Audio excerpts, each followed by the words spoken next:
Hello students. तो आज हम एक छोटे से टॉपिक के साथ इस वीडियो की स्टार्टिंग करते हैं। तो आज का हमारा टॉपिक है ब्लड। ब्लड खुद में ही एक बहुत ही इंटरेस्टिंग और बहुत ही इजी टॉपिक है।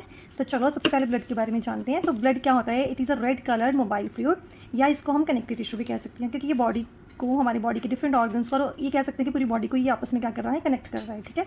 तो अगर हम इसकी रेंज की बात करें तो ह्यूमन अडल्ट में कितना हमें ब्लड मिलता है कि 5.5 लीटर ऑफ ब्लड इसमें नॉर्मली रेंज में पाया जाता है। तो आगे अगर इसकी कंपोजिशन की बात करते हैं तो ब्लड के दो मेन कंपोनेंट्स होते हैं, जिसको हम दो कैटेगरीज में डिवाइड करते हैं। One is liquid part of the blood and one is the solid part of the blood. तो जो लिक्विड पार्ट ऑफ ब्लड रहता है उसको हम कहते हैं प्लाज्मा, और जो solid part of the blood रहता है उसको हम कहते हैं ब्लड कॉर्पसल्स, या नॉर्मली हम इसको ब्लड सेल्स भी बोल सकते हैं। तो चलो आज इस वीडियो में मैं आपको प्लाज्मा की डिटेल बताने जा रही हूँ। सो प्लाज्मा का कलर जान लेते हैं पहले। तो प्लाज्मा है स्ट्रॉ कलर्ड, या इसको पेल येलो कलर भी कई बुक्स लिख देती हैं। तो स्लाइटली अल्कलाइन, थोड़ी सी इसकी pH 7 से ज़्यादा है, तो इसको स्लाइटली अल्कलाइन हम बोल सकते हैं। अगर मैं पूरे ब्लड की बात करूँ तो पूरे ब्लड में हमारे पास प्लाज्मा 55%, ये पूरे ब्लड वॉल्यूम का 55% अगर मैं बात करूँ तो वो प्लाज्मा से बना होता है। और जो हमारा 45% रह जाता है वो हमारा कौन कवर करता है? ब्लड कॉर्पसल्स कवर करते हैं। तो चलिए आगे देखते हैं कि प्लाज्मा में क्या कुछ होता है। तो here is the composition of plasma. So plasma की अगर मैं बात करूँ तो प्लाज्मा में 90 से 92% क्या पाया जाता है? वाटर पाया जाता है।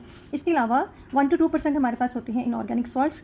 उन इनऑर्गेनिक सॉल्ट्स में भी क्या आ जाते हैं? क्लोराइड्स, कार्बोनेट्स, बाइकार्बोनेट्स, सल्फेट और फॉस्फेट आ जाते हैं। कौन कौन से एलिमेंट्स के? Sodium, potassium, calcium and magnesium के।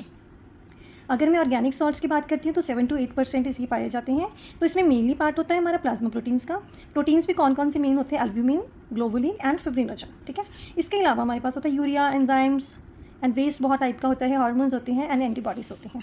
तो इसमें से एक पॉइंट और वेरी इंपॉर्टेंट है, तो वो है फिब्रिनोजन। फिब्रिनोजन जो कि एक प्लाज्मा प्रोटीन है, उसका फंक्शन एग्जाम्स में बहुत यूजली पूछा जाता है। उसका फंक्शन है इट हेल्प्स इन क्लॉटिंग। ठीक है।